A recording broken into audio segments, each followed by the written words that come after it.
berikan pelajaran kepada istrinya, kalau sedekah itu penting sekali. Dan yang kita keluarkan itu manfaatnya besar. Makanya Abdullah bin Mas'ud juga pernah mengatakan, dan kalau masih ingat statement ini, saya pernah bilang Abdullah bin Mas'ud radhiyallahu anhu berkata, siapa di antara kalian yang bisa meletakkan hartanya di langit sehingga tidak dijangkau oleh pencuri dan dimakan oleh rayap, lakukanlah. Ada satu orang kaya yang lain, pernah sedekah terus kerjanya tiap hari. Dari keuntungan dagangannya dikembalikan ke modal sebagian, sebagian sedekah terus. Sampai teman-temannya punya bangunan-bangunan yang banyak, dia masih belum, dia biasa saja. Maka teman-teman yang bilang, hai fulan, kalau kau lakukan seperti kami, pastilah kau berarti sayang dengan hartamu. Sekarang kau nggak sayang ini, habis saja berikan orang miskin terus. Dia bilang salah, saya justru sayang dengan harta saya. Saking sayangnya saya mau bawa harta saya ke sana, ke akhirat. Kalian yang tidak sayang, kalau kalian meninggal harta ini dibagi-bagi kepada ahli waris. Justru saya sayang dengan itu. Dengan sedekah itu berarti sayang. Ya.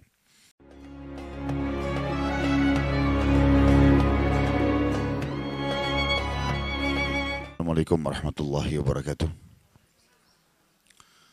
Alhamdulillah. Selalu saja kita ucapkan kalimat suci, kalimat mulia, kalimat yang penuh dengan berkah kepada Zat yang Maha Suci, Maha Mulia dan Maha Berkah. Allah Subhanahu wa Ta'ala yang telah menciptakan semua yang di langit, yang di bumi dan di kedalaman lautan. Dan dia telah menggantungkan segala kebutuhan kita untuk roda kehidupan di muka bumi ini dengan kalimat sederhana dan penuh dengan berkah. Alhamdulillah. Maka sering-seringlah mengucapkan kalimat ini. Selanjutnya kita panjatkan salam hormat kita yang penuh dengan penghargaan dan cinta serta rasa rindu kepada manusia terbaik yang telah diperintahkan oleh Allah memang untuk dicontohi hidupnya dan dijadikan sebagai suri tauladan, serta Allah bersama malaikatnya mengucapkan salam hormat secara langsung kepada manusia terbaik ini bersama dengan malaikatnya dan dijadikan ibadah untuk orang-orang yang beriman. Maka sangat wajar kalau kita selalu mengucapkan salawat dan taslim kepada Nabi besar Muhammad sallallahu alaihi wasallam. Melanjutkan bahasan kita Riyadhus Shalihin dan kita masuk ke bab baru pada pagi ini, semoga Allah berkahi, bab sabar. Dan sabar ini definisi sederhananya adalah menerima takdir Allah dan ikhtiar mencari jalan keluar semampunya. Jadi sabar itu adalah menerima takdir Allah, kemudian ikhtiar mencari jalan keluar semampunya, sesuai dengan syariat Allah. Jadi harus dihubungkan dengan potongan definisi terakhir itu tadi, sesuai dengan syariat Allah. Menerima takdir Allah, kemudian ikhtiar mencari jalan keluar semampunya sesuai dengan syariat Allah. Misal, seseorang di antara kita bangun di pagi hari, flu, sakit misalnya, demam, maka ini takdir Allah. Bagaimana caranya supaya dia sabar? Dia terima dulu itu. Oh, Allah sedang menguji saya dengan penyakit ini misalnya. Kemudian langkah kedua, ikhtiar, cari jalan keluar semampunya. Minum obat ke dokter, minum air hangat, ya, semampunya. Lalu sesuai dengan syariat Allah. Enggak boleh kita berobat dengan hal-hal yang diharamkan. Sebagaimana sabda Nabi SAW dalam hadis yang sahih, Allah tidak akan menjadikan kesembuhan kalian dari hal-hal yang Ia haramkan. Allah tidak akan menjadikan kesembuhan kalian dari hal-hal yang Ia haramkan. Itu contoh daripada aplikasi definisi sabar tadi. Seseorang meninggal, orang yang kita cintai misalnya meninggal, maka sabar, terima itu sebagai keputusan dari Allah. Kemudian ikhtiar semampunya, urus jenazahnya, doakan, sedekah buat dia, karena itu yang diperintahkan sesuai dengan syariat Allah. Dan tidak boleh kita melanggar, jangan niyaha misalnya. Niyaha itu teriak-teriak, doain keburukan buat diri kita sendiri. Kenapa dia yang mati, kenapa bukan saya? Misal. Atau dia mengatakan kenapa dia mati, Allah nggak adil, naudzubillah. Ya. Ini semua tidak boleh. Jadi ikhtiarnya harus sesuai dengan syariat Allah. Ini kurang lebih definisi daripada sabar. Dan sabar ini adalah salah satu perangkat di dalam agama Islam yang sangat ampuh dan kuat untuk digunakan dalam roda kehidupan di muka bumi ini. Tentu ada banyak ya. Perangkat-perangkat yang Allah siapkan, tawakal, menyerahkan urusan kepada Allah, sabar, yakin, ikhlas, banyak. Tapi kita sedang membahas bab sabar ini. Dalilnya, kalau Allah yang maha suci dan maha pemurah memerintahkan kita untuk bersabar, yang pertama adalah surah Al-Imran ayat 200. A'udzu billahi minasyaitonir rajim. Ya ayyuhalladzina amanu sabiru wasabiru. Al-ayah. Tentu ada lanjutan ayat ini, tapi saksi bahasan diangkat oleh Imam Nawawi rahimahullah sampai di sini. Wahai orang-orang yang beriman, bersabarlah kalian dan kuatkan kesabaran kalian. Jangan hanya sabar di hari pertama, sabar sampai akhir. Karena semua cobaan yang datang yang membutuhkan perangkat sabar ini ada nilai pahalanya. Makin seseorang itu kuat, menguatkan jiwanya, meyakini tentang janji-janji Allah, kepada orang-orang beriman pasti akan diberikan jalan keluar dari hidupnya. Fa inna ma'al usri yusra. Di setiap kesulitan pasti ada kemudahan. Inna ma'al usri yusra. Pasti di setiap kesulitan ada kemudahan. Yang penting sesuai dengan hukum Allah, pasti akan dikasih jalan keluar. Maka tentu saja dia akan tenang di sini. Dia kuatkan kesabarannya. Jadi perhatikan lafaz dari Allah yang maha suci. Dan ini kekal ditilawakan sampai hari kiamat oleh orang beriman. Bukan cuma sabar, tapi kuatkan kesabaran. Artinya komitmen, istiqamah dengan sabar itu. Dan tentu teman-teman sekalian, setiap ada masalah yang datang, ada hadis lain yang berbunyi, innamas sadmatu fil ula. Sesungguhnya beratnya cobaan itu di awalnya saja. Misal pertama kematian, pada saat itu saja sebenarnya. Kalau berlalu hari-hari makin ringan. Semestinya berarti kita makin berlalu hari makin bisa melaluinya. Bukan malah hari pertama, hari kedua sabar, tenang, diam. Kemudian di hari seminggu kemudian, sebulan kemudian baru berkeluh kesah kepada teman-temannya. Ini tidak tepat karena yang sebenarnya menyakitkan di hari pertama itu. Hari-hari selanjutnya sudah lebih ringan. Makanya Nabi SAW mengatakan tadi, innamas sadmatu fil ula. Sesungguhnya beratnya cobaan itu di awalnya saja. Selebihnya sudah mudah. Hari pertama kematian, hari pertama hilangnya barang. Kalau sudah berlalu waktu selesai. Enggak ada masalah. Ayat yang lain, surah Al-Baqarah 155. Namun sebelum saya baca surah ini, tentu ada hal yang harus difahami. Ada namanya ujian, cobaan, dan ini datangnya secara individu. Bahasa Indonesia begitu ya, ujian, cobaan. Kalau bahasa Arabnya ini dirangkum dengan kalimat musibah. Tetapi kita lihat bahasa Indonesia ada namanya cobaan dan ujian, dan ini datangnya kepada individu, beriman, muslim atau kafir. Seperti misalnya sakit, nggak mungkin orang sampai mati nggak pernah sakit. Cuma mungkin tinggal berat ringannya sakit itu. Dan ada penyakit standar, tidak ada orang tidak pernah flu misalnya, tidak pernah demam, itu sudah umum. Sakit perut, itu sudah biasa itu, sudah umum gitu kan. Ada juga yang sifatnya atau meninggalnya keluarga yang kita cintai dan seterusnya. Ada yang lain namanya bencana. Bencana beda.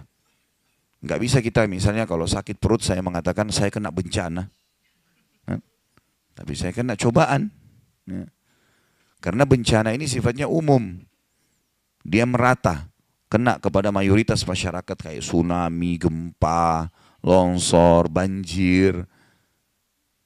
Nah kalau yang pertama, cobaan-cobaan yang kita lalui dalam kehidupan sehari-hari ini pasti datang.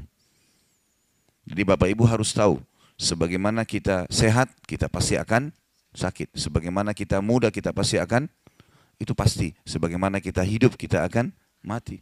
Sebagaimana ada dunia, ada akhirat. Itu selalu berpasang-pasangan. Orang kalau faham tentang sistem ini, pada saat dia sakit dia tahu. Misal dia flu. Dan umumnya cobaan datang pasti lebih sedikit dibandingkan nikmat. Seperti misal sekarang Bapak Ibu di sini yang hadir. Anggap umur seseorang di antara kita misalnya 50 tahun, 60 tahun orang yang tua misalnya. Baik, dari 60 tahun umur itu, mana lebih banyak? Merasakan kenikmatan atau merasakan cobaan? Umumnya orang merasakan kenikmatan. Mungkin dari sekian umur itu, dari 60 tahun misalnya, dia 40 tahun sehat. 50 tahun sehat, mungkin baru 10 tahun dia sakit. Atau mungkin kita dalam 1 tahun 365 hari kita sehat. Tahun depan 1 minggu Allah coba dengan flu. Kalau kita mau bicara adil, mestinya setahun sakit, setahun sehat. Atau setahun sehat, setahun sakit. Mestinya. Kalau difahami ini kita akan tenang dan bisa sabar. Oh ternyata Allah lagi mau melihat saya ini menikmati enggak, bersyukur enggak dengan nikmat yang ada kemarin. Karena ada orang begitu. Saking luar biasanya nikmat Allah pada dia sampai dia lupakan itu. Dia bisa aktivitas, bawa mobil ke sana sini, keluar 1 tahun, 2 tahun, tidak pernah sakit. Akhirnya Allah coba dia, supaya dia tahu besarnya nikmat itu. Orang kalau sudah masuk di ruangan ICU, itu baru tahu bagaimana luar biasanya nikmatnya kesehatan. Kita pada saat meriang, baru kita tahu nikmatnya minum air es itu. Orang itu minum teguk dengan enaknya, kita sentuh aja ketakutan, gitu kan? Nggak bisa. Maka cobaan-cobaan juga punya makna di sini, supaya manusia sadar. Ulama merincikan tentang manfaat sabar dalam cobaan ini yang datang secara individu ya. Yang pertama, agar dia menyadari bahwasanya dia makhluk. Itu harus disadari ini Bapak Ibu sekalian. Karena cobaan kita sakit, kita lemah, kemudian ada target kita yang tidak bisa terpenuhi, ya. Itu semua untuk memberikan kesadaran bahwasanya kita makhluk, kita punya batas. Kita punya batas. Makan kita terbatas, aktivitas kita terbatas. Ada saatnya walaupun kita mengejar target yang besar, tapi kita capek, letih, harus istirahat. Maka dia sadar bahwasanya dia makhluk. Itu manfaat yang pertama. Yang kedua, dari masalah cobaan dan ujian ini, untuk mendapatkan ekstra pahala atau janji-janji dari Allah. Jadi di surga itu misalnya ada derajat kita nggak bisa jangkau kecuali 100 tahun puasa. 100 tahun sholat malam. Tapi umur kita cuma 80. Dari 80 juga yang kita pakai ibadah paling cuma 50. 30 habis pada hal-hal yang jalan-jalan lah, masa anak-anak sebelum balik lah, segala macam. Baik, bagaimana caranya? Sementara Allah dengan kemahamurahannya mau kita dapat fasilitas itu. Maka Allah coba dengan penyakit 10 tahun. 10 tahun dapat derajat yang 100 tahun. Karena semua jenis ibadah itu pasti balasannya lebih besar daripada cobaannya. Mungkin kita sholat 2 rakaat saja sudah cukup membuat kita diberikan kesehatan 2 tahun. Allah membalas dengan banyak hal. Dan Allah itu kalau membalas tidak pernah pas-pasan. Pasti Allah mengatakan bighairi hisab. Enggak ada perhitungannya kalau Allah sudah balas. Kalau kita berniaga dengan Allah, tanda kutip di sini, pasti kita akan untung dibandingkan berniaga dengan manusia yang sama sekali tidak pernah kecuali ada perhitungan. Ya. Sementara Allah SWT tidak seperti itu. Sedikit beriman, sebagaimana hadis qudsi, kalau hambaku mendekatkan diri kepada aku 1 jengkal, aku 1 siku. Ya, kalau dia 1 siku, aku 1 lengan. Bahasa sederhananya gitu ya. Kalau dia berjalan, saya berlari kepadanya. Sedikit ibadah, Allah sentuhkan keimanan. Kita merasa dekat dengan Sang Pencipta Allah.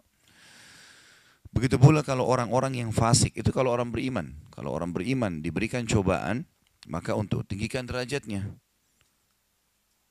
Kalau orang fasik, muslim yang banyak dosanya, belum sempat taubat, atau orang kafir, untuk menjadi peringatan buat dia. Supaya dia berhenti. Gitu kan? Sejahat-jahatnya seseorang Bapak Ibu sekalian, ada saatnya dia capek, dia tidur malam hari. Supaya dia sadar ini salah. Seringkali dia merasa mimpi buruk. Dia merasa juga ketakutan. Atau Allah Subhanahu wa ta'ala punya cara mengirim sinyal kepada dia untuk berhenti dari kejahatannya. Bahkan saya pernah bahasakan, kepergoknya seorang pencuri itu bentuk kasih sayang Allah kepada dia. Karena kalau tidak kepergok, mencuri terus. Tapi kapan dia kepergok, dia kapok, dia nggak mau. Maka ini harus digarisbawahi. Dan seringkali sebelum dia mencuri pasti datang sinyalnya Allah. Yang paling sederhana ketakutan, khawatir.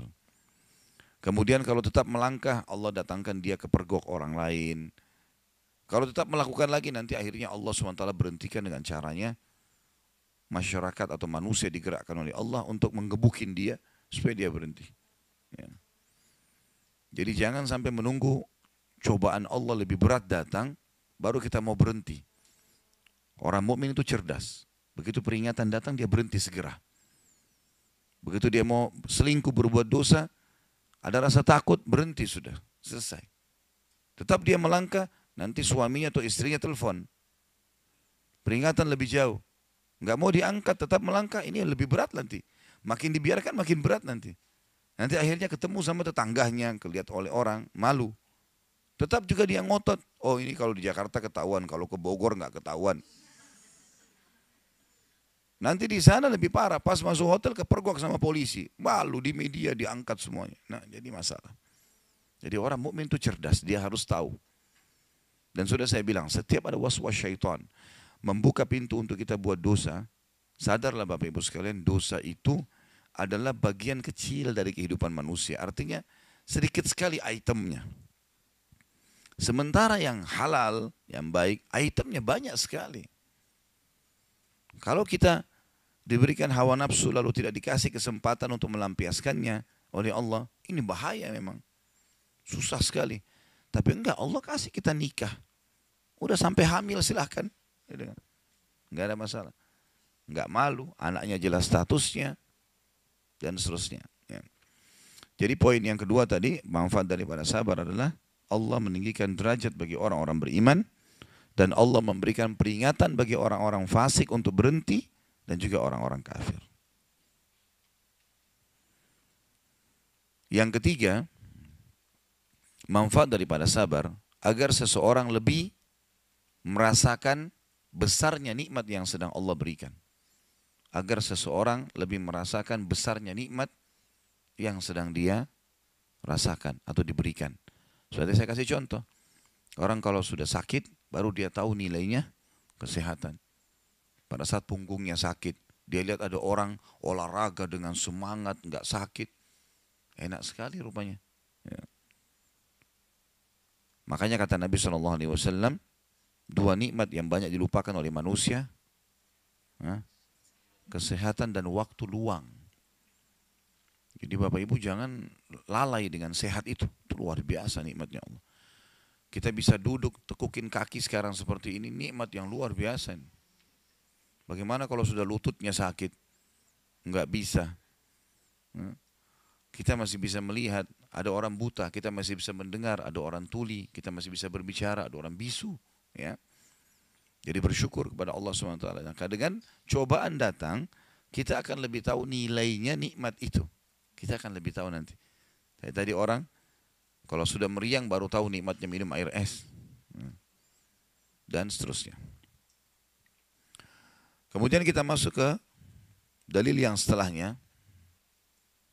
Dan ini maksud saya adalah dalil yang kita bahas masalah ujian dan cobaan dulu. Tadi ya, yang datang secara individu. Manfaatnya sudah kita sebutkan, dalilnya adalah Al-Baqarah 155. Kalau ini pasti akan datang. Kayak misalnya tadi sakit, ya, kemudian gangguan orang, hilangnya barang, meninggalnya orang yang dicintai. Secara individu kafir atau beriman akan datang. Dalilnya Al-Baqarah 155. Di buku kita ada itu. A'udzubillahi minasyaitonirrajim wa lanabluwannakum bisyai'im minal khaufi wal ju'i wa naqsim minal amwali wal anfusi wath thamarat wa basyiris sabirin. Sungguh kami akan memberi cobaan kepada kalian. Ini yang dimaksud adalah cobaan dan ujian tadi yang datang kepada individu. Beriman atau kafir sama datang kepadanya. Namun kita sudah jelaskan kalau orang beriman manfaatnya meninggikan derajatnya, melipat gandakan pahalanya. Orang kafir atau fasik untuk memberi peringatan, berhenti dari kesalahannya. Dan sungguh kami akan memberikan cobaan kepada kalian dengan Allah gunakan kalimat sedikit. Mungkin bagi kita sudah besar, tapi bagi Allah itu kecil sekali. Bahkan ada hadis yang berbunyi Allah tidak akan menguji seorang hamba melampaui kapasitasnya. Enggak mungkin, pasti kita mampu lakukan itu. Allah mau kita belajar. Sedikit ketakutan, sedikit kelaparan, sedikit kekurangan harta, sedikit kekurangan jiwa, dan sedikit hasil buah-buahan. Panen. Keuntungan didapatkan. Dan beritakanlah berita gembira kepada orang-orang sabar. Dan di sini saksi bahasan kita adalah berita gembira untuk orang-orang yang sabar. Dia jadikan sebagai perangkatnya. Kalau bencana, tadi kita jelaskan ujian dan cobaan. Kalau bencana yang sifatnya merata, semua orang kena, maka ini hanya disebabkan karena dosa yang merata pula. Kalau di satu komunitas masyarakat itu tersebar perzinahan, tersebar riba, tersebar segala macam, jangan heran kalau datang cobaan-cobaan, bencana maksud saya, bencana yang besar, banjir, longsor, apalah itu pasti datang. Kalau sudah merata dan tidak ada yang luruskan itu pasti terjadi. Dalilnya tidak ada dalam buku kita, ditulis surah Hud, surah nomor 11, ayat 117. Surah Hud, surah nomor 11, ayat 117. Sudah buka? 117. A'udzu billahi minasyaitonir rajim. Wa ma kana rabbuka liyuhlikal qura bidzulmin wa ahluha muslihun. Dan tidak akan pernah Tuhanmu membinasakan satu negeri sementara penduduknya berbuat kebaikan.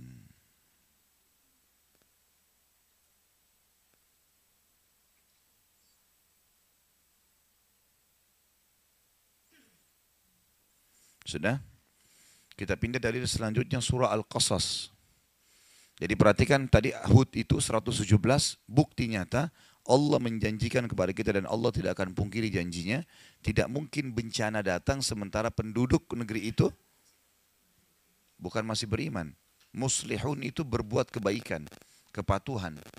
Artinya mereka berbuat kebaikan-kebaikan. Jadi nggak mungkin kalau kita patuh, kita sholat, kita ibadah segala macam, kemudian datang bencana, nggak mungkin. Kalau kita lihat Indonesia sekarang datang bencana, tapi masih belum merata ya. Ada banyak wilayah yang kena. Ini karena masih berimbang antara orang yang berbuat salah dengan orang yang berbuat baik. Tapi kalau merata, hampir seluruh negeri, seperti kita tahu negerinya kaum Lut. Satu negeri mayoritasnya homoseksual. Allah binasakan sekalian. Ya. Kaum Saleh, kaum Thamud, kaumnya Nabi Saleh. Satu negeri semuanya pencuri, curang dengan timbangan. Mereka sudah saling tahu ini, saling mencuri. Sampai suami istri pun tidak saling tenang. Karena bisa ditipu oleh pasangannya. Dinasihatin nggak mau, dibinasain sekalian. Dalil yang selanjutnya surah Al-Qasas, surah nomor 28, ayat 58 dan 59. Al-Qasas 28, surah nomor 28, ayat 58 sampai 59. Ini rajin nulis karena mau ditanya atau mau ilmu ini? Hah? Saya lihat Masya Allah sekarang, wah rajin nulis. Nanti Tommy pertemuan akan datang, jangan taruh buku di sini. Saya mau lihat nulis nggak? Ilmu ini ya, untuk diterapkan dalam kehidupan, bukan karena buku. Baiklah, Alhamdulillah. Jangan ada yang tersinggung, karena kalau tersinggung berarti kena itu ya. Nggak tersinggung kok, tapi mukanya cemberut ya. Baik, kita baca surah Al-Qasas 28 ayat 58 dan 59. Saya bacakan 58-nya. A'udzu billahi minasyaitonir rajim. Wa kam ahlakna min qaryatin batirat ma'isyataha fatilka masakinuhum lam tuskam min ba'dihim illa qalila wa kunna nahnul warithin. Dan berapa banyak penduduk negeri yang telah kami binasakan. Banyak yang Allah SWT sudah binasakan. Ini diceritakan sebagian kecil yang sudah bersenang-senang dengan kehidupan mereka. Berfoya-foya, ya, zina sana sini, mabuk, segala macam mereka lakukan. Maka itu lihat tempat-tempat kediaman mereka yang tidak didiami lagi sesudah mereka. Kecuali sebagian kecil, ada sebagian orang yang masih menempati. Tapi sudah tidak ada. Paling pun cuma jadi kenangan sejarah. Kayak kita tahu misalnya Madain Saleh yang ada di Saudi, yang tempatnya kaum Saleh. Ada sekarang, kita bisa lihat tempatnya mereka. Atau mungkin yang di Jordania, yang dianggap itu juga bagian daripada kemungkinan di situ juga tempatnya, karena masih diterka-terka oleh banyaknya ahli sejarah gitu kan. Di Petra, itu juga sama. Tapi kita cuma bisa lihat paling dijaga oleh pemerintah. Makanya Allah mengatakan, lihatlah tempat kediaman mereka, tidak ada lagi yang huni. Mereka punya dulu sudah foya-foya, mereka nyanyi-nyanyi, mereka nari-nari segala macam. Tapi lihat tempat tinggal mereka, tinggal kenangan. Dan tidak ada yang ditinggali kecuali sedikit. Maknanya adalah hanya jadi kenangan sejarah. Dan kami adalah pewarisnya. Kami ambil alih tempat mereka. Udah, jadi bagian dari bumi kembali. Ayat 59. وَمَا كَانَ رَبُّكَ مُهْلِكَ الْقُرَى حَتَّى يَبْعَثَ فِي أُمِّهَا رَسُولًا يَتْلُو عَلَيْهِمْ آيَاتِنَا وَمَا كُنَّ مُهْلِكِ الْقُرَى إِلَّا وَأَهْلُهَا ظَالِمُونَ. Perhatikan baik-baik ayat ini. Dan tidak ada Tuhanmu, hai Muhammad, mustahil Allah membinasakan kota-kota sebelum dia mengutus ke kota-kota tersebut Rasul yang membacakan ayat-ayat kami kepada mereka. Pasti sampai dulu peringatan. Allah enggak, walaupun negeri itu zalim, tapi belum ada orang yang menyampaikan kebenaran, maka Allah belum binasakan. Orang-orang Quraisy itu menyembah berhala udah lama. Dari zamannya Amr bin Luhai, ratusan tahun sebelum lahir Nabi Muhammad SAW. Tapi memang belum ada yang sampaikan kepada mereka masalah itu. Sampai Allah lahirkan di kota mereka Nabi Muhammad SAW, didakwahi 13 tahun, sampai Nabi diusir dari Mekah, masih mendakwahi dari Madinah 10 tahun, tidak mau juga, udah sekalian Allah subhanahu wa ta'ala hukum. Tapi karena mereka membuka diri, 10 tahun, tahun 10 Hijriah, tahun 8 Hijriah, awal tahun 9 Hijriah, Nabi SAW menyerang mereka, akhirnya mereka takluk, dan dikuasai, banyak masuk Islam. Ya sudah, mereka menerima hukum Allah, maka Allah SWT tidak jadi hukum. Dan tidak ada Tuhanmu membinasakan kota-kota sebelum dia mengutus di ibu kota atau di kota tersebut seorang Rasul yang membacakan ayat-ayat kami. Dan perhatikan penutupan ayat. Dan tidak pernah pula kami membinasakan kota-kota kecuali penduduknya dalam keadaan melakukan apa? Kezaliman. Enggak mungkin Allah binasakan kalau tidak berbuat kezaliman. Maka ini perlu digarisbawahi. Harus ada penyebab dulu. Para sahabat mengatakan, kami sangat tahu dan sadar kalau kami akan memenangkan peperangan melawan musuh kalau kami sudah dengar dalam benteng musuh mereka mencaci maki Allah dan Rasulnya. Betul mereka orang kafir, didakwahi, dikepung, tapi masih terjadi perang manusia biasa. Kapan kemenangan Allah datang? Justru kalau makin memuncak kejahatan mereka. Kami tahu kami akan menang, justru kalau kami dengar cacian dari benteng musuh kepada Allah dan Rasulnya. Kapan mereka mencaci maki itu sudah selesai. Besok kita menang tuh. Seperti itulah. Karena ada kezaliman yang terjadi yang luar biasa, maka Allah binasakan. Jadi ini dalil-dalil berhubungan dengan masalah bencana. Kita pindah ke dalil selanjutnya, kembali ke buku kita. Tadi itu kita ambil dari Al-Baqarah 155 ya. Kita rincikan tentang masalah perbedaan antara ujian, cobaan dan bencana.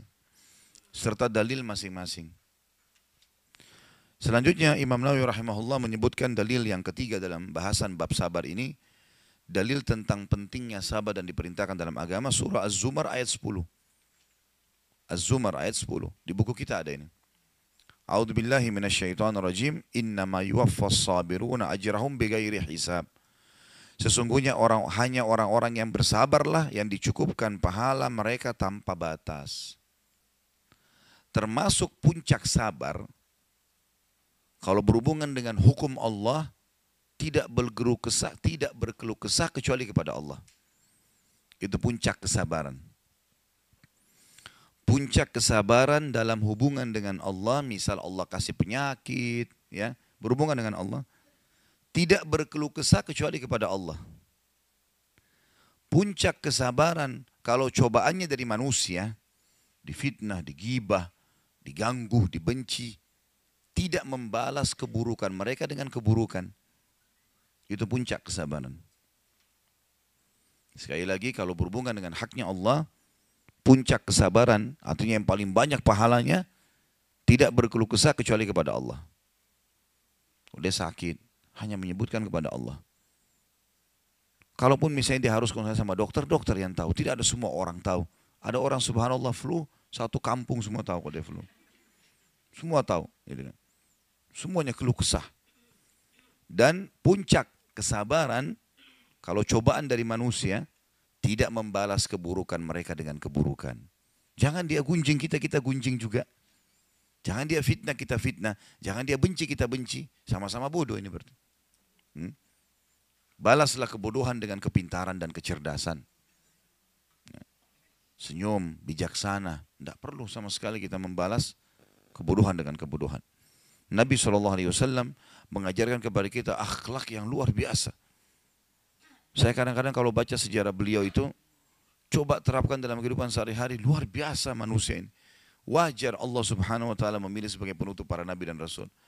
Beliau sudah diganggu, dilemparin kotoran, dilempar batu segala macam, sabar. Enggak melawan, karena dia tahu, Nabi SAW tahu orang-orang ini bodoh, dibiarin saja. Dan pada saat pembebasan, itu di Mekah ya, pada saat pembebasan kota Mekah terjadi, ada 10 orang dari orang kafir yang Nabi SAW bilang, dimanapun kalian temui 10 orang ini bunuh. Penjahat berat. Karena Nabi SAW waktu mau masuk ke Mekah, beliau bilang kepada Abu Sufyan, siapapun yang masuk ke rumahmu, hai Abu Sufyan, aman. Siapa yang masuk ke masjid, aman. Kata Abu Sufyan, rumahku masih kecil, masjid masih kecil ya Rasulullah. Karena dia sudah syahadat waktu itu. Kata Nabi SAW, siapa yang menutup pintu rumahnya, dia aman. Nanti kalau pasukan muslim masuk ke Mekah, dia nggak ada di jalan, dia dalam rumah aman, nggak akan diganggu. Tapi kalau di jalan ini, bebas hukumnya. Bisa dibunuh, bisa segala macam. Kata Abu Sufyan, kalau ini luas. Dia pun pulang sampaikan kepada orang-orang Mekah masalah itu. Tapi Nabi SAW titip pesan pada pasukan. Siapapun yang kalian temukan masuk masjid haram, ke rumah Abu Sufyan, masuk ke rumahnya masing-masing tutup pintu, jangan ganggu. Kecuali 10 orang. Ini 10 orang harus dihukum. Jahat sekali. Gitu kan. Ternyata dari 10 orang ini, Bapak Ibu sekalian, yang terbunuh hanya 3 orang. Karena mereka pun pada saat bertemu dengan Nabi SAW tidak mau minta maaf. Sombong sekali. Yang 7 orang masih dimaafin. Karena mereka minta maaf dan masuk Islam. Termasuk adalah Wahsy yang membunuh paman Nabi SAW di perang Uhud. Yang menombak Hamzah. Dan merobek dadanya sehingga mengeluarkan jantungnya gitu kan. Itu pembebasan kota Mekah. Nabi bilang termasuk Wahsy. Dimanapun kalian temui. Walaupun dia bergantung pada kiswanya Ka'bah, bunuh. Tapi ternyata waktu Wahsy dengar itu, dia langsung segera datang kepada Nabi SAW minta maaf. Lalu kemudian dia syahadat. Nabi SAW terima. Bayangkan sakit hatinya Nabi SAW pada saat itu pamannya dibunuh. Kata para sahabat, karena Hamzah ini paman Nabi yang sangat Nabi sayangi. Karena 2 orang pamannya yang sempat masuk Islam, Abbas dan Hamzah. Hamzah yang paling besar perannya. Karena masuk Islam dari awal fase Mekah. Abbas masuk Islam sebelum pembebasan kota Mekah. Di tahun 8 Hijriah. Kata para sahabat, kami tidak pernah melihat Nabi SAW menangis terisak-isak dibandingkan pada saat dia melihat jenazah pamannya Hamzah di Uhud. Luar biasa gitu. Karena sudah tidak dikenal. Wajahnya, hidungnya dipotong, darah-darah. Semuanya dadanya dirobek, segala macam lah. Hal yang buruk sekali. Yang bunuh Wahsy. Tapi waktu Wahsy datang, maafkan saya Rasulullah, saya akan syahadat. Berat ini sebenarnya. Tapi Nabi SAW mengatakan baiklah, syahadat, selesai. Ikrimah bin Abi Jahal, anaknya Abu Jahal, ikut sama ayahnya, suka perangi Islam. Gitu kan. Tapi setelah pembebasan, Nabi juga bilang, Ikrimah bin Abi Jahal dimanapun kalian temui, bunuh dia.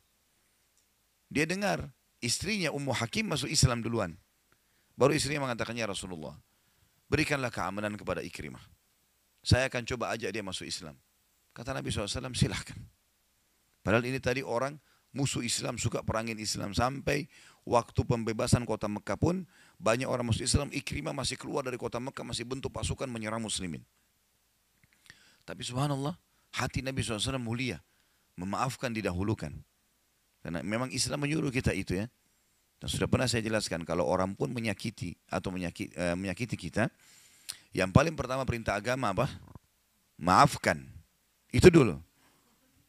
Nah, misal kalau orang menggibah, orang menggunjing ya, fitnah, yang paling pertama maafin. Baik Ustaz, kalau saya maafin, bagaimana dia? Ya, apakah dia akan lepas dari hukuman Allah? Jawabannya tidak. Tidak usah khawatir soal itu. Karena syarat dia lepas dari hukuman Allah, dia harus minta maaf. Selama dia tidak minta maaf, maka hukuman Allah mengancam dia. Kita disuruh begitu ada orang yang datang mengganggu kita, maafin duluan. Supaya kita dapat pahala. Hati kita jadi bersih. Begitu perintah Allah. Gitu kan. Sudah begitu perintah Allah. Begitu pula dengan pasangan hidup, Bapak Ibu sekalian. Orang mudah memaafkan memang. Gak usah dendam-dendaman. Ya. Jadi WA-WA yang sudah disimpan dari 5 tahun lalu hapus. Hapus semua itu. Ya. Semua yang pernah disimpan berhubungan dengan suami hapus. Jangan keluar dari majelis ini kecuali hapus ya. Ya mau hapus BBM atau WA-nya kepada suami yang buruk, saya kasih hadiah buku. Tidak usah ada pertanyaan. Supaya hatinya bersih. Allah bilang wal'afina anin nas, dan orang yang suka memaafkan orang lain. Wallahu yuhibbul muhsinin. Allah suka dengan orang yang baik-baik. Jadilah orang baik, ya. Jadi puncak daripada pahala sabar kalau berhubungan dengan haknya Allah, kita tidak berkeluh kesah kecuali kepadanya. Dan puncak daripada pahala kalau seseorang lagi dicoba melalui manusia, maka tidak membalas keburukannya dengan keburukan. Justru sebaliknya memaafkan. Dan ayat surah Az-Zumar akan berlaku pada dua orang ini.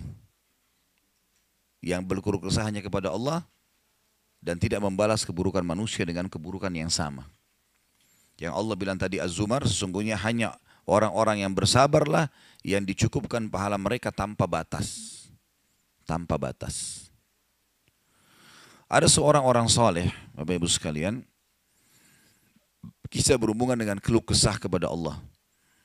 Orang miskin, anaknya 4-5 orang, susah hidupnya. Kisah dulu, kisah klasik. Dia lagi duduk, istrinya hidangkan makan, makan pas-pasan antara dia, istri sama anak-anaknya 5 ini. Orang miskin, susah hidupnya. Ada yang ketuk pintu malam-malam. Begitu ketuk pintu, dibuka. Dia suruh istrinya buka. Buka, ternyata orang miskin yang lain minta makanan. Orang miskin yang lain minta makanan.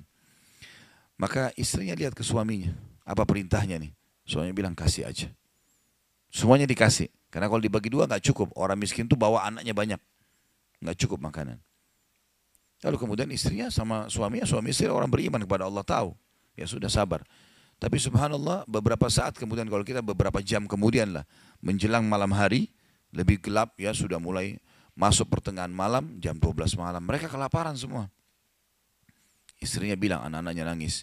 Saya lapar, kamu juga lapar, anak-anak lapar, bagaimana? Kata suaminya, tenanglah.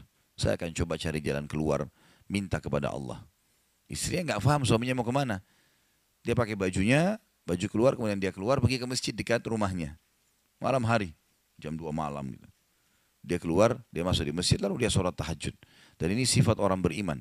Berkeluh kesah sama Allah itu jangan cuma hal yang besar, dari hal yang kecil. Manja sama Allah itu baik. Ngeluh terus, minta terus sama Allah. Allah suka hambanya yang tamak dengan rahmat Allah. Tamak dengan rahmat Allah. Sudah sehat, minta ditambah kesehatan. Sudah kaya, minta ditambah kekayaan. Selalu minta tamak dengan rahmat Allah. Dan sudah pernah saya bilang, meminta sesuatu agar nikmat ditambah atau bertahan, itu adalah pahala lebih besar daripada kalau cobaan sudah datang, baru kita minta diangkat cobaan tersebut. Kita sehat, minta agar Allah pertahankan kesehatan. Itu lebih besar pahalanya dibandingkan nanti sakit, baru minta disembuhkan. Jadi tamak dengan rahmat Allah itu penting. Kalau bahasa saya sebenarnya bermanja-manja sama Allah. Selalu ya Allah bantu, ya Allah tolong, ya Allah mudahkan, ya Allah terus hidupnya. Kalimatnya selalu begitu. Orang ini masuk ke dalam masjid, dia sholat malam lalu dia minta sama Allah, doanya begitu. Ya Allah, engkau tahu aku kelaparan dengan istriku dan anakku malam ini, maka berilah kami makan. Minta makan sama Allah. Ya. Maka yang terjadi dalam kisah ini dikatakan ada seorang raja, pemimpin wilayah itu. Sudah 1 minggu mau taubat. Sudah seminggu mau taubat. Dia tidak tahu harus kemana. Pada malam itu, di mana orang soleh yang miskin ini sedang ibadah, minta tolong kepada Allah dikasih makan. Raja ini gelisah, dia keluar lalu dia bawa 1 kantong uang emasnya. Dia bawa juga sekantong makanan yang terbaik yang dia punya di istananya. Kemudian dia bilang, ya Allah, sebagai bentuk taubatku kepadamu, saya akan berikan ini kepada hambamu yang engkau tunjuk. Ya. Lalu kemudian sebagai bentuk juga, saya tidak memilih kecuali engkau yang memilih Allah, saya tidak akan pegang tali kekangan kuda ini. Saya biarkan dia jalan kemana. Akhirnya raja ini naik di atas kudanya, dia bawa itu kemudian jalan kudanya. Kudanya mampir di masjid yang ada orang soleh itu. Dia bilang, saya tidak tahu kenapa kuda ini mampir di masjid. Lalu saya turun, saya temukan dalam masjid. Waktu zaman dulu nggak ada lampu, nggak ada penerangan. Cuma dia dengar suara, gelap di masjid. Dia masuk, temukan ada orang ini lagi berkeluh kesah sama Allah. Minta, ya Allah, saya sama istri saya kelaparan sama anak-anak, berilah kami makan. Gitu kan. Maka dia bilang, raja ini pun setelah orang itu berdoa, sholat, lalu dipanggil. Dia bilang, saya seorang raja di sini, saya sadar bertobat kepada Allah, dan saya dengar doamu, tadi kau minta makanan. Maka ini saya kasih, ini harta saya yang saya niat sedekahkan dengan makanan, ambillah. Dan kalau kau punya masalah lagi, datang ke istana saya, kapan saja. Kira-kira saya mau tanya, Bapak Ibu sekalian, kita jujur menjawab. Kalau seandainya kita di posisi orang ini, kita sudah dapat solusi. Kalau kita sekarang mungkin ada orang kasih kartu nama, nih ya, butuh apa saja telepon saya. Misal presiden, tidak usah presiden, terlalu tinggi lah. Misal seseorang kita temui orang kaya, ada masalah apa saya telepon ke saya akan bantu.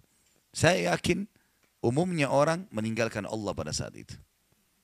Udah selesai, dia pikir orang ini sudah bantu, sudah selesai. Tiap hari telepon orang itu, telepon dikasih bantuan. Perhatikan orang soleh ini apa yang dia bilang. Waktu raja itu bilang, kalau ada keperluan apapun datang ke istana saya. Dia bilang, saya demi Allah tidak akan datang kepada anda kalau saya punya masalah. Tapi saya akan datang kepada Allah, Tuhan saya dan Tuhan anda, yang telah mengutus anda datang kepada saya malam ini membawa makanan. Justru kalau ada sudah solusi dari Allah, makin dekat sama Allah. Jangan sudah dikasih lupa ini. Ini poin penting bagaimana kita jaga berkeluh kesah kepada Allah. Jadi jangan berpikir Bapak Ibu sekalian, masa sih saya bisa sembuh hanya karena saya sujud? Masa sih saya bisa mendapatkan keturunan hanya karena saya sujud? Ini kesalahan ini. Justru harus kita fahami kalau itu bisa. Dan Allah punya cara. Setiap jawaban Allah kalau datang itu sesuai dengan sistem atau sunnatullah yang telah Allah ciptakan di alam kita ini. Misal saya berkeluh kesah, ya Allah sendal saya putus, gantikanlah. Sahabat begitu ya, para sahabat Nabi itu kalau sendalnya putus, ya Allah sendal saya putus, gantikanlah. Allah enggak lemparin sendal dari langit, enggak mungkin. Tapi apa yang terjadi? Allah gerakkan sesuai dengan sistem yang ada. Allah buat ada orang lain melihat kita kasihan dikasih sendal, atau dia dapat duit dia bisa beli sendal. Jawabannya Allah begitu. Dalam bentuk sinyal datangnya. Jadi harus peka menangkap itu. Kemudian selanjutnya, tentu juga yang ini tadi contoh kisah orang yang berkeluh kesah kalau berhubungan dengan cobaan dari Allah ya. Dia tidak keluh kesah kecuali kepada Allah. Sekarang kita masuk ke contoh kalau cobaan dari manusia. Tadi saya bilang orang digunjing, orang dihina, orang difitnah segala macam. Dia tidak balas kebodohan dengan kebodohan. Jangan pelanggaran dengan pelanggaran. Pasangannya selingkuh, dia juga selingkuh. Dua-dua dosa. Dua-dua dihukum sama Allah. Tidak ada urusan sama kita itu. Tidak ada urusan sama kita. Ya. Maka kisahnya seperti misalnya Abdullah bin Abbas radhiyallahu anhuma pernah lagi jalan, dicaci maki oleh seseorang tanpa sebab ini. Datang tiba-tiba caci maki dia. Ibnu Abbas dengarin saja apa yang disampaikan orang itu. Sudah selesai kata Ibnu Abbas, sudah selesai. Dia bilang iya, orang ini kebetulan lihat Ibnu Abbas pakai jubah baru. Ini kamu itu mentang-mentang sahabat Nabi, kamu itu pakai jubah mahal-mahal segala macam. Hasud, orang hasud gitu. Tiba-tiba bayangin kalau kita lagi naik di mobil orang ketuk kaca. Kamu kenapa pakai mobil baru? Kamu kenapa? Apa urusannya sama orang ini gitu? Mungkin kita marah-marah sama orang ini. Ibnu Abbas diam, didengarin semua, sudah selesai. Karena tidak mungkin tergerak orang ini mengucapkan sesuatu kecuali memang ada sebabnya. Dia biarin, sudah selesai kamu sudah. Baik, dibuka jubahnya, ini ambil hadiah buat kamu. Sampai orang itu malu. Sudah caci maki dikasih hadiah lagi. Dan yang dia sorotin ini adalah jubahnya Ibnu Abbas. Sampai akhirnya menjadi muridnya Ibnu Abbas. Nah, Bisa nggak kira-kira kalau orang ketuk kaca mobil, kenapa pakai mobil baru? Ambil deh mobilnya.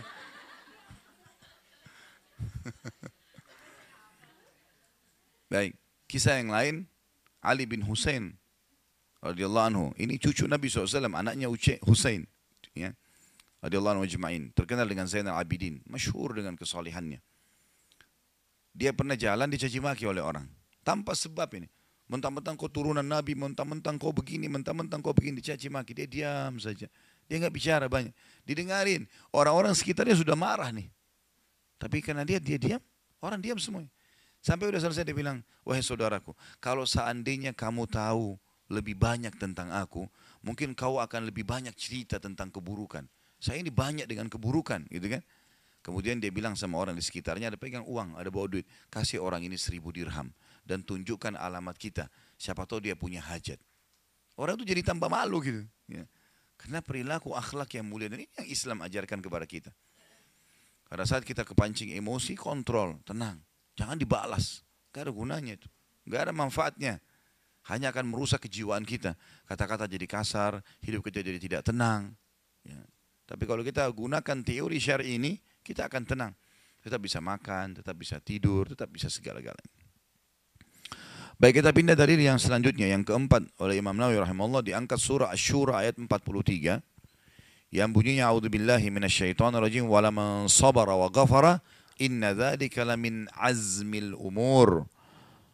Asy-Syura 43 ada di buku kita itu. Tapi orang-orang yang sabar dan suka memaafkan, sesungguhnya perbuatan yang demikian termasuk hal-hal yang diutamakan, pahalanya besar. Bukan balas keburukan dengan keburukan. Sabar, maafin. Sabar, maafin. Itu teori syar'i. Yang pilih selain ini susah hidupnya.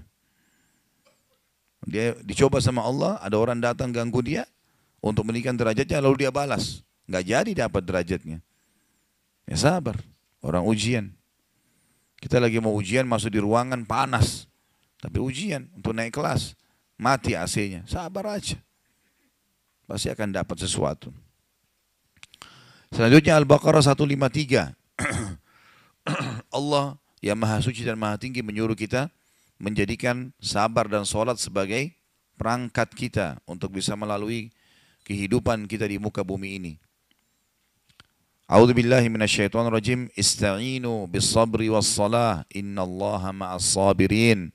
Mintalah pertolongan kepada Allah dengan sabar dan mengerjakan sholat. Sesungguhnya Allah beserta orang-orang yang sabar. Allah selalu bersama dengan mereka. Dan di sini sabar sekali lagi seperti definisi awal ya. Bukan sabar elus dada duduk manis. Itu enggak. Biasa ada orang ada masalah di Indonesia, sabar ya disuruh duduk tenang. Bukan itu. Sabar tadi terima takdir Allah, ikhtiar semampunya sesuai dengan syariat. Ada orang utang dengan kita enggak bayar. Udah saya sabar aja. Enggak. Maksudnya duduk saya enggak usah nagih. Enggak. Nagih. Ikhtiar. Sampaikan ini sudah jatuh tempo bayar saudaraku, kalau enggak nanti berat hari kiamat. Ingatkan. Kalau dia juga tidak mau ya sudah. Di situ kita sudah ikhtiar. Kembalikan kepada Allah SWT. Kemudian juga surah Muhammad ayat 31 dari selanjutnya. A'udzubillahi minasyaitonirrajim wa lanabluwannakum hatta na'lamal mujahidin minkum was-sabirin. Sungguh kami benar-benar akan menguji kalian hingga kami mengetahui orang-orang yang berjihad dan sabar di antara kalian. Pasti di sini Allah SWT akan menguji orang-orang ini sabar atau tidak gitu. Baik, dan ayat-ayat kata Imam Nawawi rahimahullah dalam masalah ini sangat banyak dan sangat populer sebenarnya. Tapi ini sebagian kecil dari ayat-ayat Al-Quran yang menyebutkan tentang keutamaan sabar. Kita akan masuk ke hadis pertama dalam bab kita ini, nomor 26. Jadi berarti Bapak Ibu sudah belajar sampai hari ini 26 hadis. Sudah hafal berapa? Kok balasnya ketawa? Saya tanya berapa?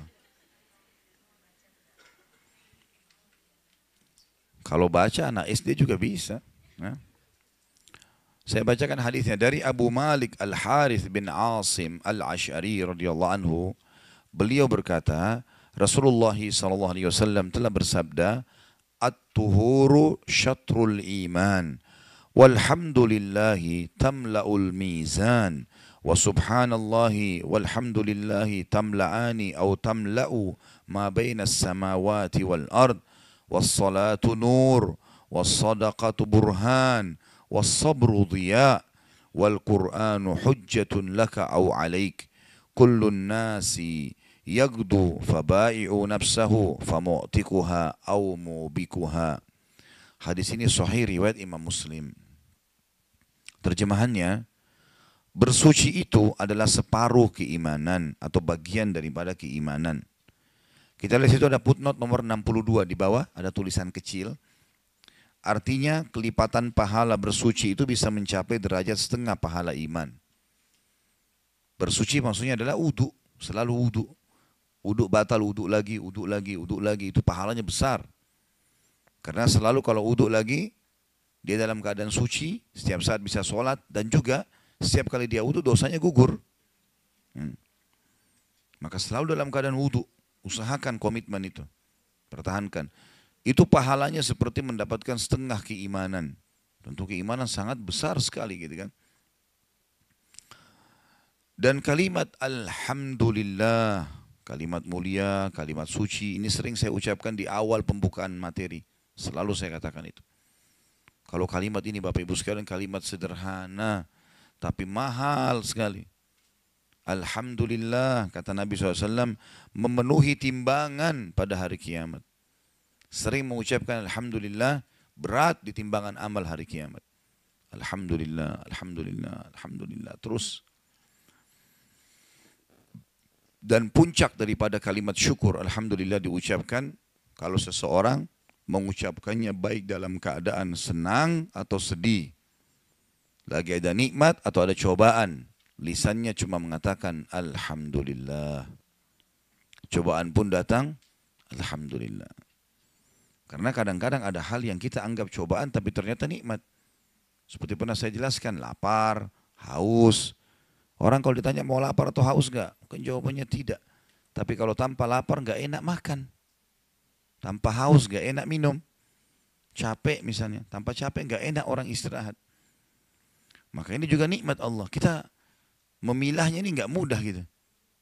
Makanya puncak pahala daripada syukur yang akan menambahkan timbang atau memberatkan timbangan hari kiamat, selalu lisannya alhamdulillah, alhamdulillah, alhamdulillah. Apa saja? Alhamdulillah. Mau keluar rumah hujan, alhamdulillah. Mau pakai baju masih basah, belum disetrika, alhamdulillah. Mau makan, belum selesai masakan, alhamdulillah. Lalu saya sebutin hal-hal yang berat supaya sadar. Kalau orang kenyang bilang alhamdulillah sudah biasa. Nah, orang mau keluar cerah, udah biasa alhamdulillah. Tapi kalau kita sudah terbiasa bersyukur dalam hal-hal yang berat, maka hal yang dasarnya nikmat kita akan pasti mudah mengucapkan. Coba Bapak Ibu muhasabah deh. Dalam sehari berapa kali bilang alhamdulillah coba.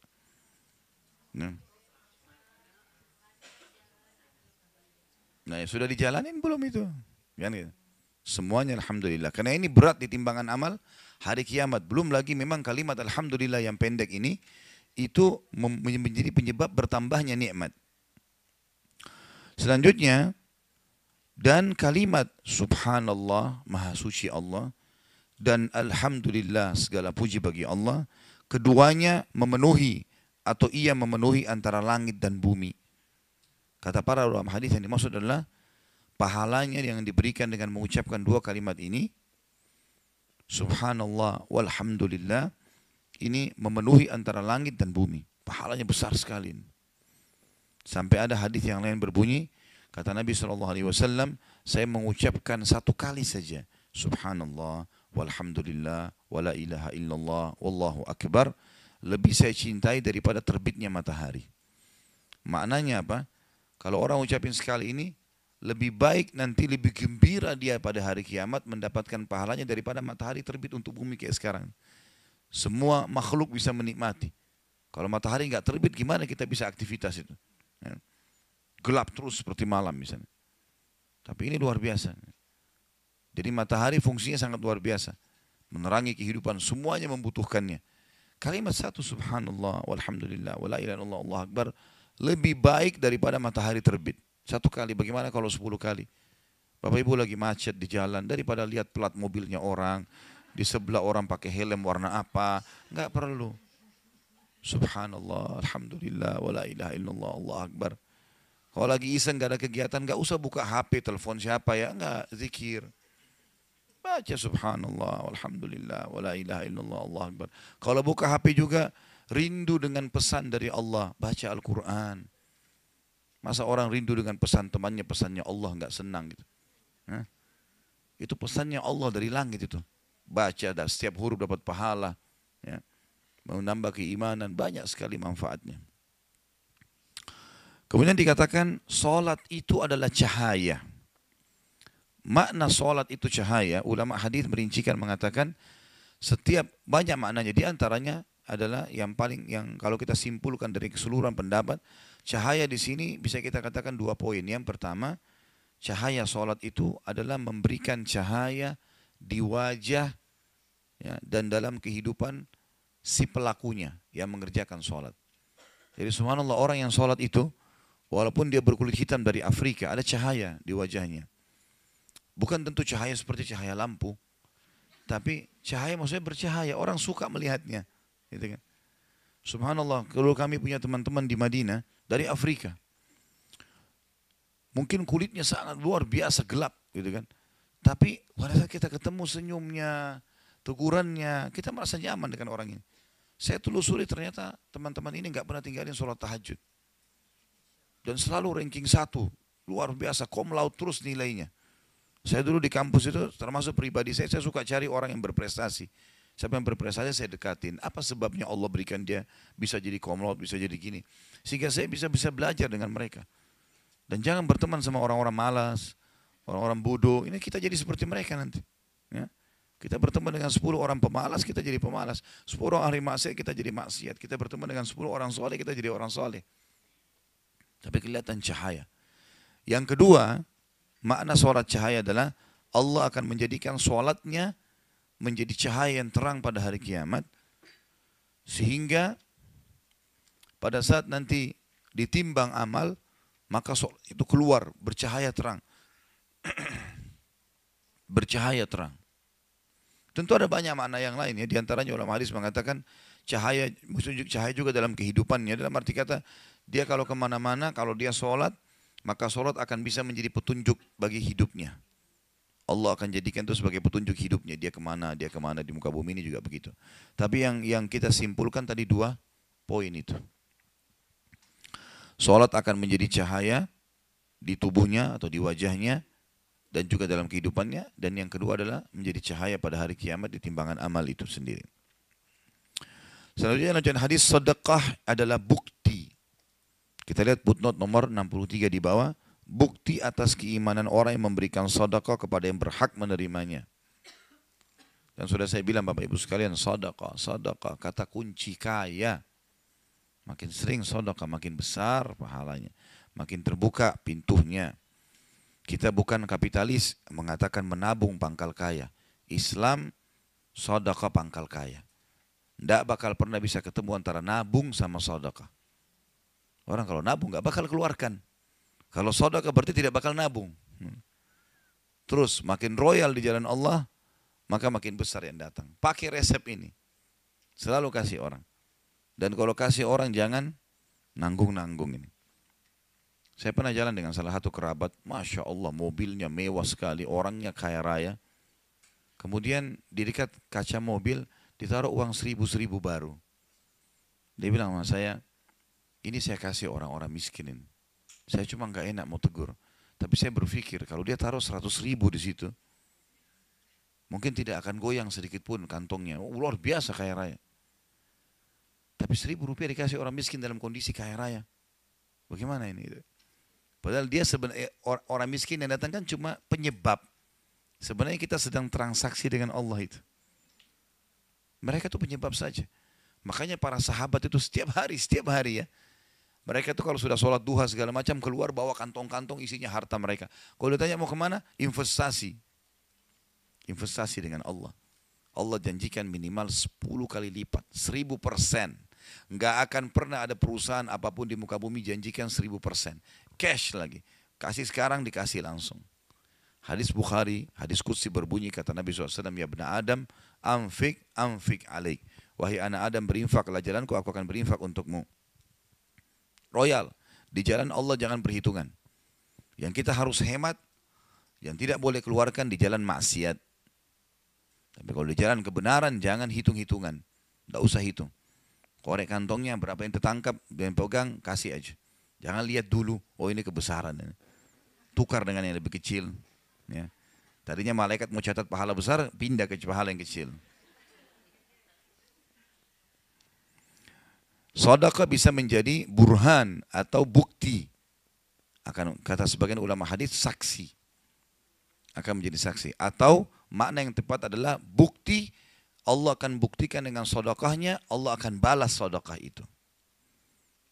Yang pernah saya ceritakan kisah Utsman bin Affan radhiyallahu anhu yang pernah mendatangkan sekian ratus ekor unta, gitu kan, penuh dengan kebutuhan sehari-hari. Pada saat orang Yahudi dan orang munafik di Madinah menguasai pasar dan mereka meninggikan harga. Maka Utsman mengutus 1000 ekor unta, ya, pergi ke negeri Syam, beli semua kebutuhan-kebutuhan. Kemudian pas mau masuk ke Madinah, 1 ekor unta dipegang oleh 1 orang, ya. Berarti 1000 ekor unta dengan 1000 orang supirnya. Ya. Kalau kita 1000, anggaplah 1000 pick up. Kemudian Utsman bin Affan lagi tunggu di Madinah, tunggu datang. Rupanya orang-orang pedagang Yahudi dan munafik ini dengar. Mereka nahan kafilah itu dekat pintu gerbang. Jangan dimasukkan. Punya siapa ini? Mereka tanya pada pegawai-pegawainya Utsman. Mereka bilang Utsman bin Affan. Utsman dipanggil. Mau transaksi Utsman? Kata Utsman, berapa kalian mau beli? Kata mereka, ada 1 orang bilang, saya akan tambah setiap item 1 kali lipat, 100%. 1 dirham, 2 dirham. 10.000 rupiah jadi 20.000 langsung. 50.000 jadi 100.000. Semua ini saya beli sama unta-untanya. Kita masukin 1000 pick up dari luar kota, isinya misalnya semangka, semuanya dibeli sama mobil-mobilnya. Kata Utsman, saya mau lebih. Ada orang bilang 2 kali lipat, 200%. Dia bilang saya mau lebih. Ada yang bilang 3 kali lipat. Saya mau lebih, kata Utsman. Sampai terakhir orang Yahudi paling kaya mengatakan, saya akan bayar tidak lagi orang lebih banyak dari saya. 5 kali lipat. Jadi kalau 1 dirham, jadi 6 dirham. Ini, langsung dilipat gandakan. 10.000 jadi 60.000 rupiah. 100.000 jadi 600.000. Gitu ya. Kata Utsman, saya mau lebih. Kata si Yahudi itu, hai Utsman, kau sudah gila nih. Semua ini beli sama unta-untanya. Dilipat gandakan lagi harganya. 5 kali lipat. Dia bilang ada. Yang beli dari saya lebih banyak. Mau tahu? Mereka bilang tentu saja. Dia panggil pegawainya, iklanin di Madinah. Panggil semua umat Islam. Begitu mereka datang, Utsman bilang, saksikanlah ini semua wakaf buat kalian. Ambil. Gratis. Ini pedagang-pedagang semua tahu ini keuntungannya besar. Depan mata mereka diperebutkan oleh orang gratis. Gratis. Sudah habis, kata Utsman, balik ke mereka. Apa kalian tahu siapa yang bisa beli lebih banyak daripada penawaran kalian? Kata si Yahudi tadi yang tawarkan 5 kali lipat, hai Utsman, apalagi yang bisa kau jual? Udah habis. Kata dia, Allah membeli dari saya minimal 10 kali lipat. 10.000%. Begitu orang mukmin memahaminya. Jadi jangan ragu, keluar pasti datang, mustahil tidak. Gak usah perhitungan dengan masalah ini. Jadi kalau ada celengan masjid lewat, jangan lagi cari uang yang kecil. Uang yang kotor. Kadang-kadang orang tidak malu sama Allah. Sudah dikasih kesehatan, cari koin lagi. Bunyi celengannya tuh. Selanjutnya, saksi bahasan kita di sini, was-sabru dia. Dan sabar itu pelita kehidupan. Artinya orang yang sabar, bercahaya hidupnya. Dapat petunjuk. Dan ini saksi bahasan kita. Dan kita tahu pelita artinya penerang di waktu gelap. Kita akan gunakan bahasa ini di bahasa Indonesia. Pelita itu kalau gelap, ya. Kemudian ada alat untuk digunakan menerangi, maka bisa dikatakan pelita. Biasanya dipakai pelita kehidupan, ya. Seperti itulah. Ya, ini kesabaran. Dan sudah panjang lebar kita sebutkan dari definisi, manfaat dan seterusnya tadi dari awal bahasan. Kemudian lanjutan hadisnya adalah dikatakan Al-Quran adalah hujjah atau argumen yang membelahmu atau justru mencelakakanmu. Al-Quran harusnya kita baca, amalkan, pelajari. Itu akan jadi penolong. baca, hafal, amalkan. Dan akan mencelakakan kalau apa ditinggalkan. Nggak mau sama sekali dipelajari, nggak mau tahu apa isinya. Muslim tapi tidak faham masalah ini. Terus saja, Al-Quran mengatakan jangan, dia mengatakan boleh. Ya, ini semua adalah pembangkangan. Ya, dia bisa mencelakakan seseorang.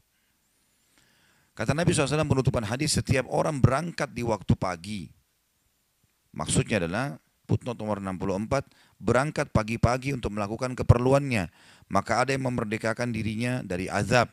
Dan ada yang membinasakan dengan menjauhkan diri dari hamparan ridha Allah. Maksudnya setiap orang di pagi hari sudah mulai beraktivitas, gitu kan? Untuk menjual dirinya. Maksudnya kepada Allah. Dia patuh, dia nikmati halal, dia jauhi yang haram, dia berarti menyelamatkan dirinya. Atau dia mencelakakannya. Maka ada yang memerdekakan dirinya dari api neraka, dan ada pula yang justru membinasakannya. Orang yang sibuk dengan majelis ilmu kayak begini, orang yang sibuk transaksi jual halal, orang yang sibuk apalah ya, kegiatan-kegiatan mencari nafkah yang halal, jenguk orang sakit, bakti dengan orang tuanya, apalah. Ya, ini semua adalah memerdekakan diri dari api neraka. Tapi orang yang keluar dengan niat mengatur strategi menipu orang, mencaci maki orang lain dan seterusnya, ini semua adalah membinasakan dirinya sendiri. Dan hadis sahih ini diriwayatkan oleh Imam Muslim sebagaimana sudah kita jelaskan tadi. Baik, ini hadis yang kita bahas.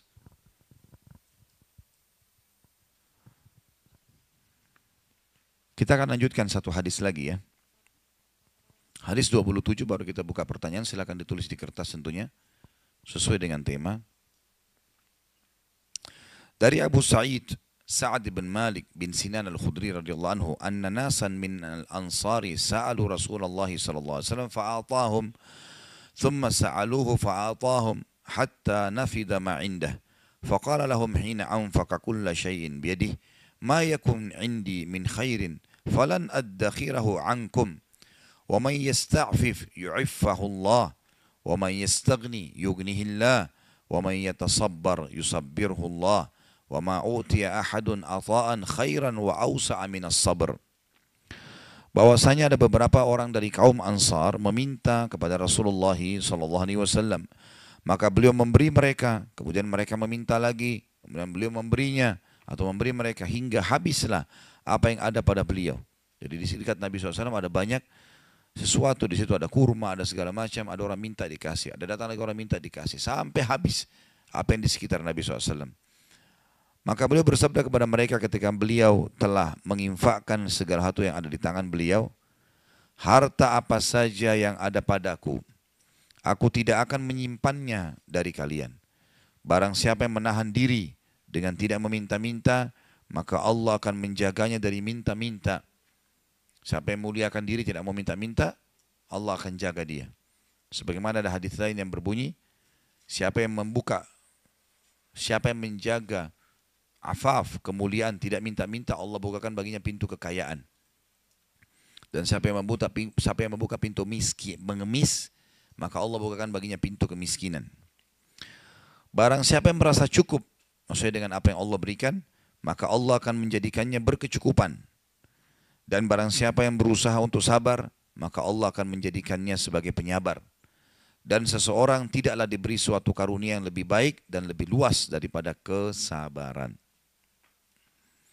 Hadis ini memberikan pelajaran kepada kita, Bapak Ibu sekalian, bahwasanya sedekah di jalan Allah tidak boleh ada perhitungan. Dan ada sebuah hadis yang lain, hadis sahih itu mulia sekali. Pernah Nabi SAW memotong seekor kambing. Kemudian setelah masak, Aisyah sudah masak, Nabi SAW suruh bagi-bagiin. Bagi-bagiin, hai Aisyah. Aisyah bagi-bagiin kepada tetangganya, kepada orang-orang. Dan Aisyah meninggalkan punggungnya kambing itu. Ada sisa di daerah tulang rusuk atau punggungnya, itu yang masih ada sisa ditinggalkan untuk Nabi SAW. Setelah Aisyah bagi semua, kata Nabi SAW, wahai Aisyah, apa yang tertinggal dari kambingnya? Kata Aisyah, tinggal punggungnya ya Rasulullah. Kata Nabi SAW, terbalik wahai Aisyah. Yang tertinggal seluruhnya kecuali punggungnya. Paham maksudnya? Jadi sebenarnya yang ada, yang masih sisa, justru yang sudah kita sedekahin tuh. Kita akan bawa ke akhirat. Yang tinggal ini justru itu yang masih semestinya masih untuk kita makan saja selesai. Tapi yang kita kasih itu yang kita bawa. Itu yang tersisa, ini yang enggak tersisa sebenarnya. Karena hanya kita makan itu. Jadi makna hadis ini dalam sekali. Bagaimana Nabi SAW berikan pelajaran kepada istrinya. Kalau sedekah itu penting sekali. Dan yang kita keluarkan itu manfaatnya besar. Makanya Abdullah bin Mas'ud juga pernah mengatakan, dan kalau masih ingat statement ini, saya pernah bilang Abdullah bin Mas'ud radhiyallahu anhu berkata, siapa di antara kalian yang bisa meletakkan hartanya di langit sehingga tidak dijangkau oleh pencuri dan dimakan oleh rayap, lakukanlah. Ada satu orang kaya yang lain pernah sedekah terus kerjanya tiap hari, dari keuntungan dagangannya dikembalikan ke modal sebagian sedekah terus, sampai teman-temannya punya bangunan-bangunan yang banyak, dia masih belum, dia biasa saja. Maka teman-teman yang bilang, hai fulan, kalau kau lakukan seperti kami, pastilah kau berarti sayang dengan hartamu. Sekarang kau nggak sayang ini, habis saja berikan orang miskin terus. Dia bilang, salah, saya justru sayang dengan harta saya. Saking sayangnya saya mau bawa harta saya ke sana, ke akhirat. Kalian yang tidak sayang, kalau kalian meninggal harta ini dibagi-bagi kepada ahli waris. Justru saya sayang dengan itu. Dengan sedekah itu berarti sayang. Ya. Kemudian penutupan hadis di sini dikatakan, atau dalam hadis dikatakan, siapa yang membuka pintu minta-minta, maka ini siapa yang tidak membuka pintu minta-minta, Allah akan membuatnya berkecukupan. Ini sudah janji dari Nabi SAW. Siapa yang buka pintu mengemis, maka ini berarti dia akan dibukakan pintu kemiskinan. Subhanallah, ada saya temukan orang kaya sebenarnya. Gitu kan? Kadang-kadang begitu kita temukan, datang ke rumah temannya, masuk di dapur minta ini, masuk di ruang tamu minta ini, minta semua. Kenapa minta ini? Dia bisa beli, dia mampu gitu. Hadis Nabi jelas, siapa yang buka pintu minta-minta, Allah bukakan baginya pintu kemiskinan. Siapa yang mulia, dia menjaga kemudian. Beda kalau kita dikasih ya, bedakan antara kita dikasih hadiah, karena Nabi SAW terima hadiah, dengan orang yang sengaja mengemis minta. Maka membuka pintu minta-minta, buka pintu kemiskinan. Dan siapa yang merasa cukup, tercukupkan di sini. Dan penutupan hadis mengatakan, dan barang siapa yang berusaha bersabar, dia mau melalui dengan kesabaran, maka Allah akan menjadikannya sebagai penyabar. Dan ketahuilah, seseorang tidaklah diberi suatu karunia yang lebih baik dan lebih luas daripada kesabaran. Itu sesuatu yang sangat luar biasa, besar, manfaatnya dalam kehidupan. Baik, kita berdoa kepada Allah SWT, semoga majelis kita diberkahi olehnya dan dijadikan sebagai tambahan amal kita pada hari kiamat.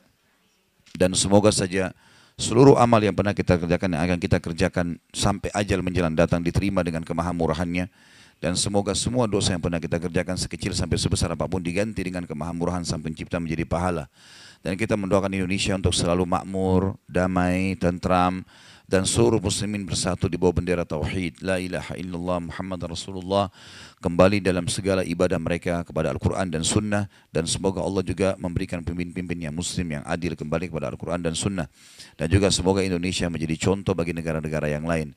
Dan kita selalu mendoakan saudara kita di Palestina, di Syria, di Yaman, di Irak, di Myanmar, di Ahsa, dimanapun mereka berada yang sedang tertindas. Semoga Allah ikhlaskan niat mereka, terima para syuhada mereka, mulakan Islam di tangan mereka dan tangan kita semua.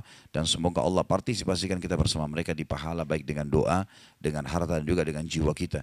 Dan semoga Allah dengan kemahamurahannya menyatukan kita semua di surga firdausnya tanpa hisab, sebagaimana yang satu kita di majelis ilmu yang mulia ini. Allahu alam, ini mungkin yang kita sampaikan, mudah-mudahan bermanfaat.